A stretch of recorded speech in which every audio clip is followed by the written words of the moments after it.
അസ്സലാമു അലൈക്കും dear friends. ഇന്നത്തെ നമ്മുടെ സ്പെഷ്യൽ തേങ്ങ ഒന്നും ചിരകിയെടുക്കാതെ തേങ്ങാപ്പാൽ വെച്ചിട്ട് ഒരു അടിപൊളി ഹെൽത്തി സ്വീറ്റ് ആണ്. വളരെ കുറഞ്ഞ സാധനങ്ങൾ വെച്ചിട്ട് പെട്ടെന്ന് തന്നെ നമുക്ക് റെഡിയാക്കി എടുക്കാനും പറ്റും. വായിലിട്ടാൽ തന്നെ അലിഞ്ഞു പോകും, അത്രയ്ക്ക് നല്ല സോഫ്റ്റും ടേസ്റ്റും ആണ്. അപ്പോൾ നിങ്ങൾ എല്ലാവരും വീഡിയോ മുഴുവനായും സ്കിപ്പ് ചെയ്യാതെ കാണാൻ ശ്രമിക്കുക. ഈ വീഡിയോ ഒന്ന് ലൈക്ക് ചെയ്യാനും അതുപോലെ തന്നെ ചാനൽ ഇതുവരെയും സബ്സ്ക്രൈബ് ചെയ്യാത്തവർ ചാനൽ ഒന്ന് സബ്സ്ക്രൈബ് ചെയ്യാനും മറക്കല്ലേ.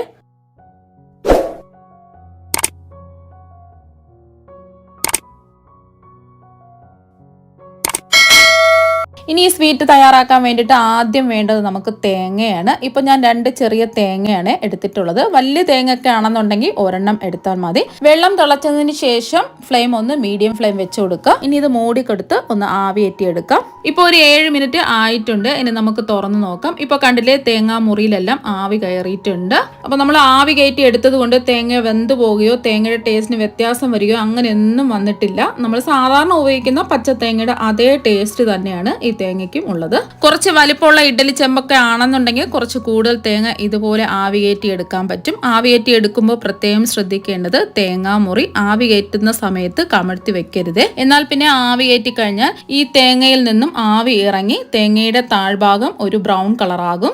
ഇപ്പോൾ തേങ്ങയുടെ ചൂട് ചെറുതായിട്ടൊന്ന് മാറിയിട്ടുണ്ട്. ഇനി തേങ്ങാമുറി ഒരെണ്ണം ഞാൻ കയ്യിലെടുത്തിട്ടുണ്ട്. ഇനി തേങ്ങാമുറിയുടെ എല്ലാ ഭാഗത്തും കത്തി കൊണ്ട് ഇതുപോലെ ഒന്ന് വിടിയിച്ചു കൊടുക്കാം.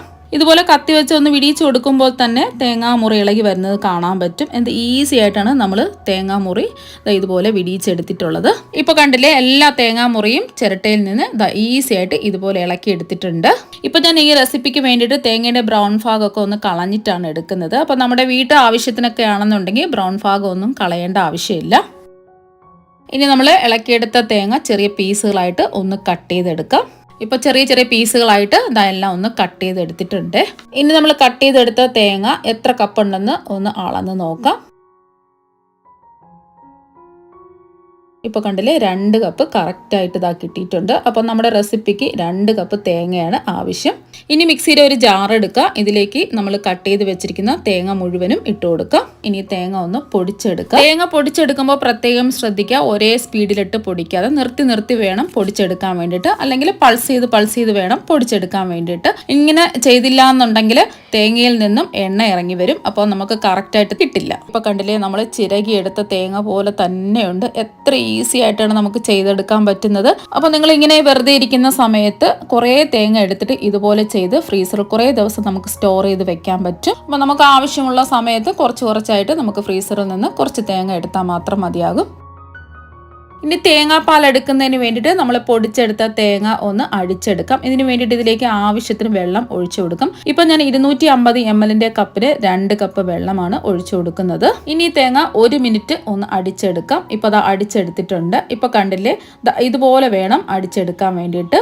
ഇനി നമ്മൾ അടിച്ചെടുത്ത തേങ്ങ ഒന്ന് അരിച്ചെടുക്കാം. ഇപ്പം ഞാൻ ഒരു ബൗളിൽ ജ്യൂസൊക്കെ അരിക്കുന്ന ഒരു അരിപ്പയാണ് എടുത്തിട്ടുള്ളത്. അതാകുമ്പോൾ ഈസി ആയിട്ട് നമുക്ക് തേങ്ങാപ്പാൽ അരിച്ചെടുക്കാൻ പറ്റും. ഇനി അടിച്ചെടുത്ത തേങ്ങ ഈ അരിപ്പയിൽ മുഴുവനും ഒഴിച്ചു കൊടുക്കാം. ഇനി ഇതൊന്ന് അരിച്ചെടുക്കാം. ഇനി കൈ കൊണ്ട് മുറുക്കി പിഴിഞ്ഞ് തേങ്ങാപ്പാൽ അടിക്കുകയോ അല്ലെങ്കിൽ സ്പാച്ചിലോ ഒരു സ്പൂണോ കൊണ്ട് പ്രസ് ചെയ്ത് ഇതുപോലെ മുഴുവൻ തേങ്ങാപ്പാലും എടുത്താൽ മതിയാകും.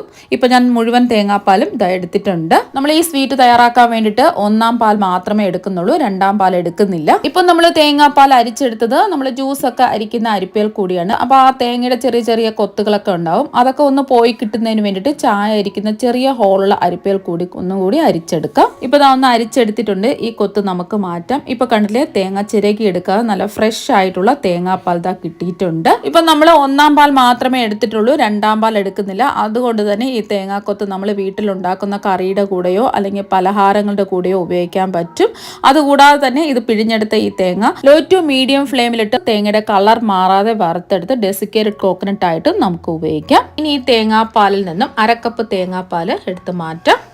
ഇനി ഒരു ബൗളിൽ 4 ടേബിൾ സ്പൂൺ കോൺഫ്ലോർ ഇട്ട് കൊടുക്കാം. കോൺഫ്ലോർ എടുക്കുമ്പോൾ കുത്തി നിറച്ചെടുക്കാതെ ലെവൽ ചെയ്ത് വേണം കോൺഫ്ലോർ എടുക്കാൻ വേണ്ടിയിട്ട്. ഇനി നമ്മൾ എടുത്ത 1/2 കപ്പ് തേങ്ങാപ്പാൽ മുഴുവനും ഒഴിച്ച് കട്ടകളൊന്നും ഇല്ലാതെ ഇതൊന്ന് കലക്കിയെടുക്കാം. ഫ്ലെയിം ഓണാക്കി ഒരു പാത്രം വെച്ച് കൊടുത്തിട്ടുണ്ട്. ഇതിലേക്ക് തേങ്ങാപ്പാൽ ഒഴിച്ചു കൊടുക്കാം. ഇനി flame low to medium flame വേണം വെച്ച് കൊടുക്കാൻ വേണ്ടിയിട്ട്. ഇനി ഇതിലേക്ക് ആവശ്യത്തിനുള്ള പഞ്ചസാരയും കൂടി ഇട്ട് കൊടുക്കാം. ഇപ്പം ഞാൻ ഒരു 1/2 കപ്പ് പഞ്ചസാരയാണ് ഇട്ട് കൊടുത്തിട്ടുള്ളത്. ഇത് കറക്റ്റ് മധുരമാണ്. ഇനി തേങ്ങാപ്പാലും പഞ്ചസാരയും ഒന്ന് ഇളക്കി കൊടുക്കാം. കൊടുക്കാം. ഫ്ലെയിം കൂട്ടിയിടരുത്. ഫ്ലെയിം കൂട്ടിയിട്ടാൽ തേങ്ങാപ്പാൽ നല്ലതുപോലെ ഒന്ന് ചൂടായി പിരിഞ്ഞു പോകാൻ സാധ്യത ഉണ്ട്. അതുകൊണ്ട് ലോ ടു മീഡിയം ഫ്ലെയിമിൽ വെച്ചിട്ട് വേണം തേങ്ങാപ്പാൽ ഒന്ന് ചൂടാക്കി എടുക്കാൻ വേണ്ടിയിട്ട്. ഒരുപാട് ചൂട് ആവരുത്. ഇനി ഈ ഒരു സമയം നമ്മൾ കലക്കി മാറ്റി വെച്ചിരിക്കുന്ന കോൺഫ്ലോറിന്റെ മിക്സും കൂടി ഒഴിച്ചു കൊടുക്കാം. കോൺഫ്ലോറിന്റെ മിക്സ് ഒഴിച്ചു കൊടുക്കുന്ന സമയത്ത് കട്ടകളൊന്നും ഇല്ലാതെ നല്ലതുപോലെ ഇളക്കിയിട്ട് വേണം ഒഴിച്ചു കൊടുക്കാൻ വേണ്ടിയിട്ട്.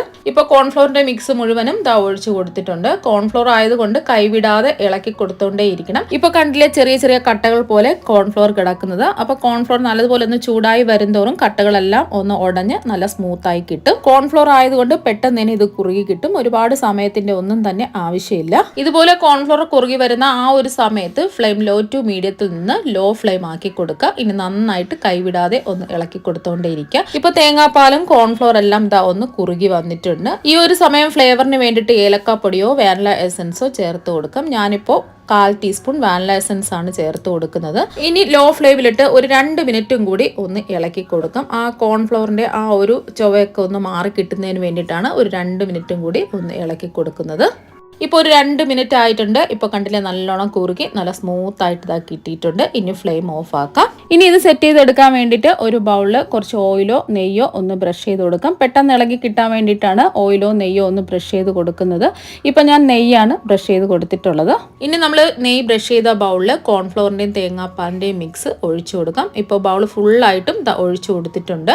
ഇനി ഈ മിക്സ് ബൗളിൽ ഒഴിച്ചു കൊടുത്ത ഉടൻ തന്നെ എല്ലാ ഭാഗത്തും ഒരുപോലെ എത്തുന്നതിന് വേണ്ടിയിട്ട് ഒന്ന് ടാപ്പ് ചെയ്തും കൂടി കൊടുക്കാം. ഇപ്പം ഞാൻ ഒന്ന് ടാപ്പ് ചെയ്ത് കൊടുത്തിട്ടുണ്ട്. ഇനി ഇത് നല്ലതുപോലെ ഒന്ന് ചൂടാറാൻ വേണ്ടി മാറ്റി വെക്കാം. ചൂടൊക്കെ ഒന്ന് ആറിയതിന് ശേഷം 2 മണിക്കൂർ ഇത് ഫ്രീസറിൽ സെറ്റ് ചെയ്യാൻ വേണ്ടിയിട്ട് വെക്കാം.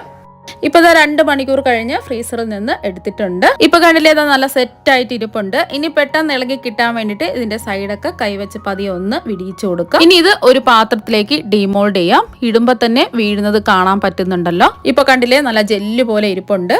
ഒരു പുഡിംഗ് റെഡിയാക്കി എടുക്കണമെന്നുണ്ടെങ്കിൽ ചെയ്ത് നോക്കാൻ പറ്റിയ ഒരു അടിപൊളി ഐറ്റം ആണ്. തേങ്ങാപ്പാൽ വെച്ചിട്ട് ഒരു പ്രാവശ്യം നിങ്ങൾ ഇതുപോലെ ഒന്ന് ഉണ്ടാക്കി നോക്കുക. തീർച്ചയായും നിങ്ങൾക്ക് ഇഷ്ടപ്പെടും. ഇനി ഇതൊന്ന് കട്ട് ചെയ്തെടുക്കാം. കട്ട് ചെയ്തെടുക്കുമ്പോൾ തന്നെ മനസ്സിലാക്കാൻ പറ്റും എത്രമാത്രം സോഫ്റ്റ് ആണെന്നുള്ളത്. ഒട്ടും ഒട്ടിപ്പിടിക്കുകയോ പൊടിഞ്ഞോ ഒന്നും പോയിട്ടില്ല. അതാ കണ്ടില്ലേ ജെല്ല് പോലെ ഇരിപ്പുണ്ട്. ഇത് വാനില എസൻസ് ഒക്കെ ചേർത്തത് കൊണ്ട് ഐസ്ക്രീം ഒക്കെ കഴിക്കുന്ന അതേ ഒരു ടേസ്റ്റ് ആണ് കിട്ടുന്നത്. ഇനി കട്ട് ചെയ്തെടുത്ത പീസ് ഒന്ന് മുറിച്ചും കൂടി കാണിച്ചു തരാം. ഇതാ കണ്ടില്ലേ എത്രമാത്രം സോഫ്റ്റ് ആയിട്ടാണ് ഇരിക്കുന്നതെന്ന്. നല്ല സോഫ്റ്റ് നല്ല ടേസ്റ്റുമാണ് കഴിക്കാൻ വേണ്ടിയിട്ട്. നിങ്ങൾ ഒരു പ്രാവശ്യമെങ്കിലും ഇതുപോലെ ഒന്ന് ട്രൈ ചെയ്ത് നോക്കുക. തീർച്ചയായും നിങ്ങൾക്ക് എല്ലാവർക്കും ഇഷ്ടപ്പെടും. അപ്പോൾ നമുക്ക് മറ്റൊരു വെറൈറ്റി ഡിഷുമായിട്ട് വീണ്ടും കാണാം. താങ്ക്